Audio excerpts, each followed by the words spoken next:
Thalassophobia is the term we use for an intense and often persistent fear of large, deep bodies of water. It's more than simply being cautious around the ocean. It is a profound sense of dread. For those who experience it, just looking out over a vast, dark sea can trigger a feeling of overwhelming anxiety. This fear isn't just about the water itself, but about what might be concealed within its immense and murky depths. It's the fear of the unknown, of the sheer scale of the ocean, and of the feeling of being small and vulnerable in a world that is not really our own. The human mind struggles to comprehend such a limitless space, and that incomprehension can curdle into genuine terror. This fear is, deeply rooted in our psychology. As terrestrial creatures, we are fundamentally out of our element in the water. We can't breathe there. Our movements are slow and clumsy, and our senses are severely limited. The darkness of the deep ocean robs us of our primary sense sight. This sensory deprivation can be honestly deeply unsettling, leaving us feeling exposed and helpless. We're accustomed to seeing what is around us, to assessing threats from a distance. In the deep, anything could be lurking just beyond the reach of our vision, a thought that triggers ancient survival instincts and a powerful sense of unease that is, difficult to ignore. The fear is also connected to the pressure, both literal and psychological. The immense weight of the water above creates an environment of crushing force, a physical reality that our minds translate into a feeling of being trapped or suffocated. Just the thought of that pressure can be enough to cause discomfort. Furthermore, the isolation of the deep sea is absolute. To be submerged far from the surface is to be cut off from the world we know, alone in a silent, alien environment. This profound solitude amplifies any existing fears, making the vast, empty space feel both threatening and deeply personal, as if the ocean itself is watching. Ultimately, thalassophobia is a fear of losing control. When we stand on solid ground, we feel a sense of stability and agency. But in the deep ocean, we're at the mercy of currents, of unseen creatures, and of the immense indifferent power of nature itself.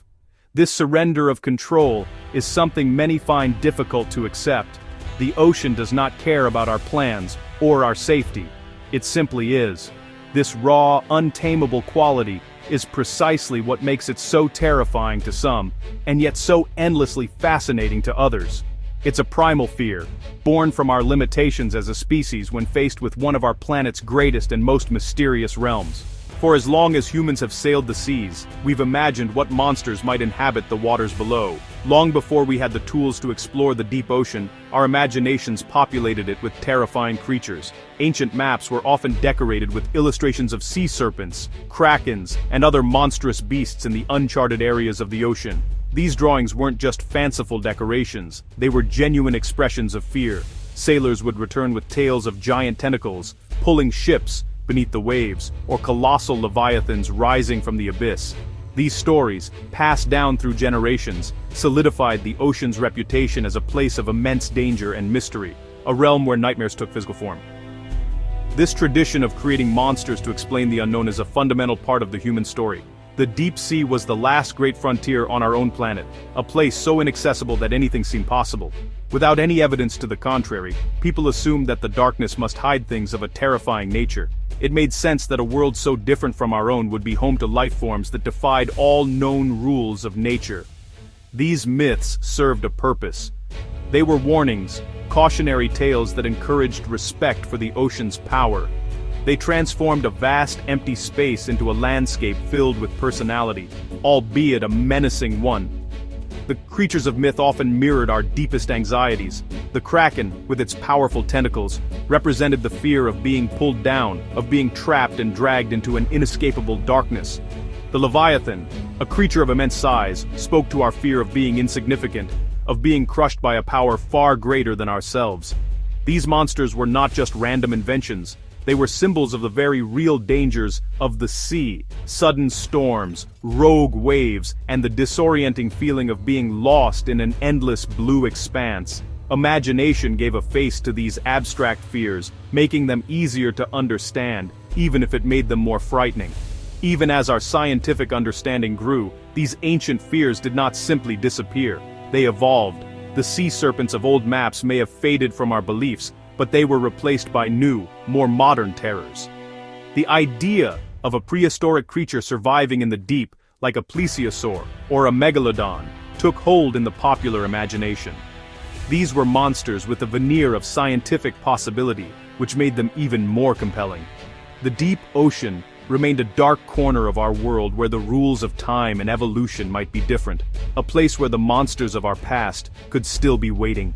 In recent times, our fascination with the deep sea's horrors has found a new home in the world of video games. Titles like Iron Lung offer a powerful simulation of thalassophobia, placing players directly into the heart of the fear. In this game, you're not a powerful hero, but a lone convict, sealed inside a tiny, rusting submarine. Your task is to navigate a mysterious ocean of blood on a distant moon. You can't see outside directly. Your only view of this terrifying world is through a grainy, low-resolution camera that takes still photographs. This clever design choice perfectly captures the feeling of sensory deprivation that makes the deep so frightening. The experience of playing Iron Lung is one of profound vulnerability and claustrophobia. The submarine groans and creaks under the immense pressure, constant reminders that your fragile vessel could implode at any moment. You're utterly alone, with only the hum of machinery and the unsettling silence of the deep for company. Every snap of the camera is a moment of tension. You're forced to confront the unknown, but only in brief, terrifying flashes. Sometimes the photos show nothing but red murk. Other times they reveal something that suggests you are not alone, a fleeting shape that your mind struggles to comprehend, making the fear even worse. This kind of interactive experience harnesses the core elements of thalassophobia. It's not about fighting monsters with weapons, it's about surviving the psychological pressure of the environment itself. The game understands that the true horror of the deep is not necessarily what you see, but what you might see. The anticipation is the most terrifying part. The limited information forces your imagination to fill in the blanks, and our imaginations are often far more creative at inventing horrors than any game designer could be. The sound design plays a crucial role, with every bump against the hull or strange distant noise suggesting a threat just out of sight. By putting us in this simulated environment, games like Iron Lung allow us to explore our fears from a safe distance. They demonstrate why the idea of deep-sea exploration is so universally unsettling. It's the combination of isolation, crushing pressure, darkness, and the complete loss of control. The game is a masterclass in psychological horror because it focuses on the atmosphere rather than on jump scares. It reminds us that sometimes the most terrifying thing in the world is being trapped in a small metal box at the bottom of an ocean with no idea what lies just outside the walls. For a long time, the scientific community held a belief that mirrored our darkest fears about the deep ocean. They believed it was a place utterly devoid of life. In the mid-19th century, a prominent naturalist named Edward Forbes proposed what became known as the abyssus theory, or the azoic hypothesis. After dredging the seafloor at various depths, he observed that the deeper he went, the less life he found. Based on this pattern, he concluded that below a certain point, roughly 550 meters, life would be impossible. He argued that the conditions were simply too extreme. The reasoning behind the abyssus theory seemed perfectly logical at the time. Scientists believed that all life on Earth ultimately depended on sunlight. Without sunlight, plants could not grow, and without plants, there would be no food to support an ecosystem. The deep ocean, far beyond the reach of the sun's rays, was therefore seen as a biological desert. The immense pressure was another factor. It was thought that no living organism could possibly withstand being crushed by the weight of several kilometers of water. And of course, the cold, near-freezing temperatures were considered another insurmountable barrier to life. This idea of a lifeless abyss captured the public imagination. It painted a picture of the deep as a vast, sterile void, a silent, unchanging graveyard at the bottom of the world. This scientific concept, though eventually proven wrong, reinforced the feeling that the deep sea was an alien and hostile place, fundamentally separate from the world of the living. It was not just scary because of potential monsters. It was scary because it was thought to be the very antithesis of life itself. A place of absolute nothingness can be just as terrifying as a place filled with terrors. However, science is a process of discovery, and it was not long before this theory was challenged. A few decades after Forbes proposed his idea, evidence began to surface that directly contradicted it. During expeditions to repair transatlantic telegraph cables, Workers pulled up lines that had been resting on the deep ocean floor. To everyone's surprise, these cables were covered in living creatures, organisms that had been thriving in the very zone that was supposed to be lifeless. This discovery was a turning point. It shattered the abysses theory and opened up a thrilling new possibility that the deep ocean was not a void, but a hidden world with its own unique forms of life. The year 1930 marked a monumental step in our journey into the deep. Two American explorers, William Beebe and Otis Barton, were determined to see this mysterious world with their own eyes. To do this, they designed a remarkable vessel called the bathysphere. It was a simple, but incredibly strong steel sphere, just under 1.5 meters in diameter. It had thick quartz windows, strong enough to withstand the immense pressure, and it was lowered into the ocean on a steel cable from a ship on the surface. It was in essence a tethered underwater elevator, a tiny, cramped bubble of air designed to carry humans into the abyss. Their dives were incredibly risky. The men were sealed inside the sphere, with only a telephone line connecting them to the surface crew. If the cable snapped, there was no rescue plan. They would be lost forever to the crushing darkness. On their descents, William Beebe, a naturalist, peered out of the small window, describing the wonders he saw to his assistant, who recorded his every word. He was the first human to witness the ecosystem of the deep ocean firsthand, and his descriptions were poetic and filled with awe. He spoke of a world of perpetual night, illuminated by the ghostly lights of strange bioluminescent creatures. Beebe's reports from the deep captivated the world. He described fish with their own built-in lanterns, glowing squid, and showers of what he called living constellations that drifted past his window. His broadcasts and writings brought the deep sea to life for the public in a way that no dredge net ever could.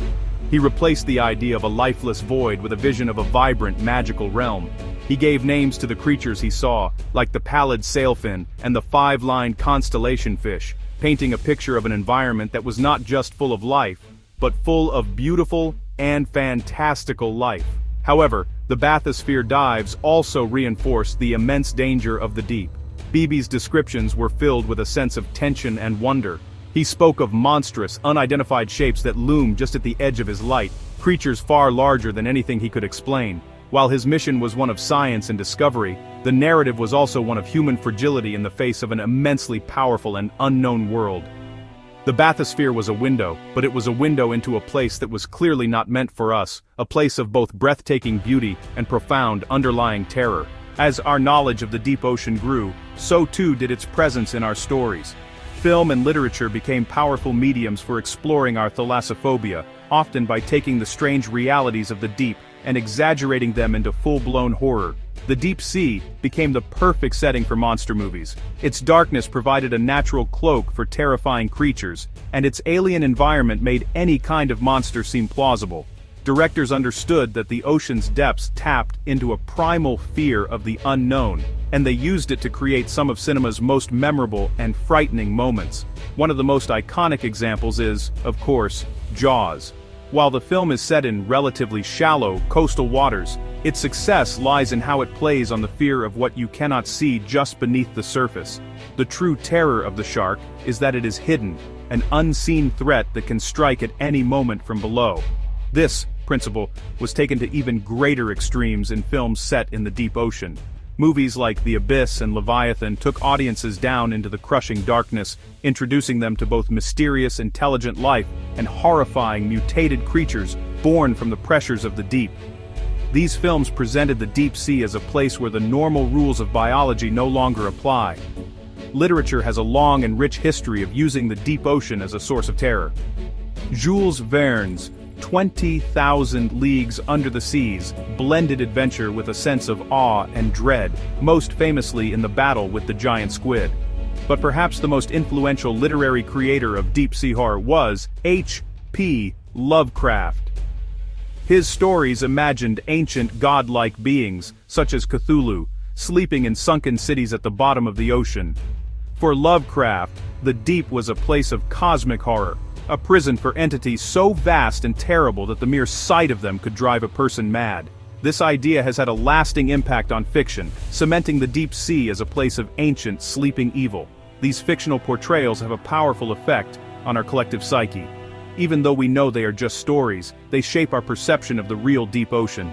they take the genuine, rational fears associated with the deep, the darkness, the pressure, the isolation, and give them a monstrous form. The monster becomes a symbol for the environment's hostility. Whether it is a giant shark, a mutated beast, or an ancient cosmic entity, the message is the same. The deep sea is a place of danger, a realm that humans should fear and, perhaps, leave undisturbed. While the monsters of film and fiction are terrifying, the reality of life in the deep ocean is, in many ways, even stranger. The creatures that thrive in the crushing pressure and absolute darkness are so bizarre that they can seem like beings from another planet. Evolution, in this extreme environment, has produced some truly remarkable and, honestly, nightmarish solutions to the challenges of survival. These are not the sea serpents of myth, but they are every bit as fascinating and, to some, as unsettling. They are the true aliens of our world, hidden away in a place we are only just beginning to understand. Consider the anglerfish, perhaps the most famous resident of the deep. The female is a fearsome predator, with a cavernous mouth full of needle-like teeth. To attract prey in the total blackness, it has evolved a fleshy lure on its head that glows with bioluminescent bacteria. It dangles this light in front of its mouth, waiting patiently for a smaller fish to investigate the curious glow, only to be snapped up in an instant. The anglerfish is a perfect example of how life adapts to darkness, turning a part of its own body into a tool for hunting in a world without light. Then, there are creatures like the vampire squid. Despite its name, it does not drink blood. It lives in the oxygen minimum zone, a part of the ocean where most other animals cannot survive. When threatened, it does not flee. Instead, it pulls its webbed arms up over its body, turning itself inside out to expose rows of soft, fleshy spines. It can also release a cloud of glowing mucus to distract predators. Its dark, velvety skin and large, red eyes give it a truly otherworldly appearance, a ghostly phantom drifting through the cold, dark water, perfectly adapted to a life with very little oxygen. Other inhabitants of the deep are just as strange. The goblin shark has a long, flattened snout and a jaw that can protrude dramatically to catch prey. The giant isopod looks like a colossal woodlouse, scavenging on the seafloor. The barrel-eye fish has a transparent head, allowing it to look upwards through its own skull with its large, tubular eyes. Each of these creatures is a testament to the incredible power of natural selection. They are not monsters, but survivors, each one a unique and wonderful solution to the problem of living in one of the most hostile environments on Earth. While the deep ocean is often portrayed as a place of terror, it is also a source of immense beauty and tranquility. Some stories and experiences choose to focus on this aspect, presenting the underwater world not as a source of fear, but as a place of wonder and peace. They invite us to see the ocean as a serene sanctuary, a silent world filled with graceful life and gentle currents. This perspective offers a counterbalance to our primal fears, suggesting that the deep can also be a place for quiet contemplation and discovery, a realm that heals rather than harms. Video games like Abzu and Beyond Blue are wonderful examples of this approach. In Abzu, you play as a diver exploring a vibrant and colorful ocean world. The game is not about survival or danger, it is about the joy of movement and discovery. You swim alongside vast schools of fish, glide with giant manta rays, and uncover the ruins of an ancient civilization. The experience is meditative, with a beautiful orchestral score that enhances the feeling of awe. The game gently encourages you to appreciate the ocean's beauty, to feel a sense of connection with its inhabitants, rather than fear. Similarly, Beyond Blue is an educational game that was developed in collaboration with the creators of the Blue Planet 2 documentary series. It puts you in the role of a marine biologist studying a pod of sperm whales. The game is calm and scientifically grounded. Your tasks involve scanning creatures, tracking their movements, and observing their natural behaviors. It presents the ocean as a complex and fascinating ecosystem that we can study and understand. The feeling it creates is one of respect and curiosity, showcasing the deep as a place of profound scientific importance and natural splendor, not a stage for horror.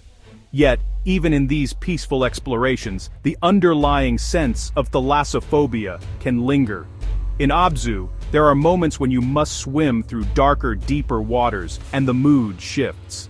The music becomes more ominous, and the vast, empty spaces can feel intimidating even without any explicit threat. In Beyond Blue, the sheer scale of the whales and the deep, dark environment can still evoke a sense of vulnerability. These moments remind us that the fear of the deep is always present, a quiet hum beneath the surface of even the most beautiful experiences. The ocean's serenity and its potential for terror are two sides of the same coin. Perhaps no game captures the dual nature of the ocean, its beauty and its terror, better than Subnautica. The game begins with your spaceship crashing on an alien planet that is almost entirely covered by water. You emerge from your escape pod into a stunning tropical paradise. The sunlit shallows are teeming with colorful, harmless fish, and the water is a brilliant, clear blue. Your initial goal is simple: survive. You must gather resources, craft tools, and build a small underwater habitat. For the first few hours, the game feels like a hopeful and exciting adventure of exploration. However, this sense of calm is gradually eroded as you are forced to venture deeper to find essential resources. The beautiful sunlit reefs give way to darker, murkier biomes. The friendly-looking creatures are replaced by more aggressive predators. As you descend, the light from the surface fades, and the world becomes progressively more alien and threatening. The game's sound design is brilliant at building tension. You will hear roars and clicks in the distance, strange sounds belonging to creatures you cannot see, making you constantly aware that you are not alone and not welcome. The game masterfully plays on thalassophobic fears.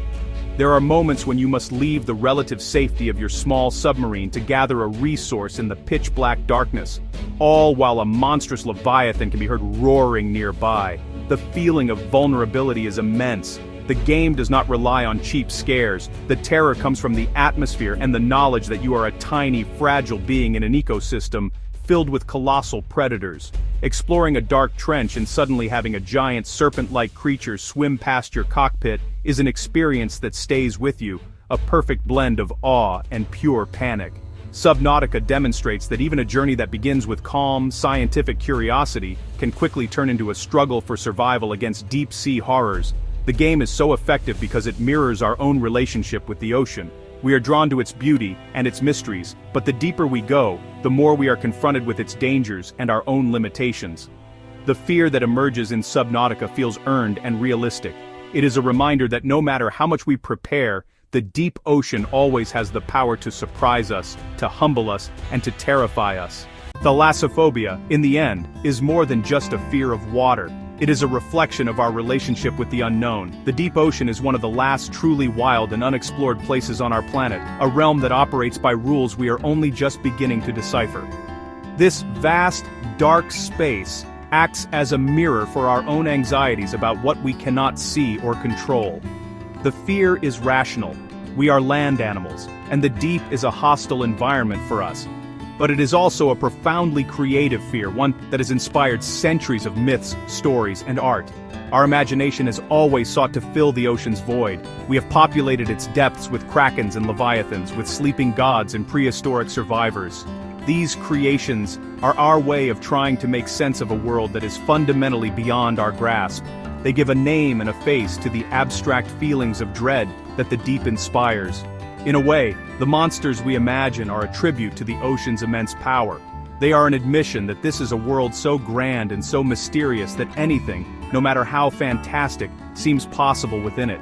Our modern stories, from films to video games, continue this long tradition.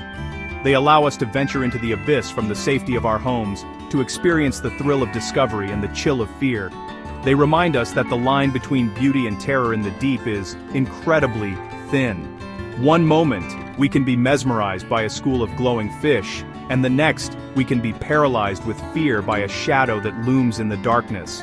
This duality is what makes the deep sea such an endlessly compelling subject for our creative minds. Ultimately, the fear of the deep is a fundamental part of what makes us human. It is born from our survival instincts, but it is shaped by our boundless imagination. It speaks to our limitations, but also to our unyielding curiosity, our desire to explore and understand even the most frightening corners of our world. The deep ocean will likely always remain a place of some mystery, and as long as it does, it will continue to frighten us, to inspire us, and to challenge us to look into the darkness and wonder what lies beneath.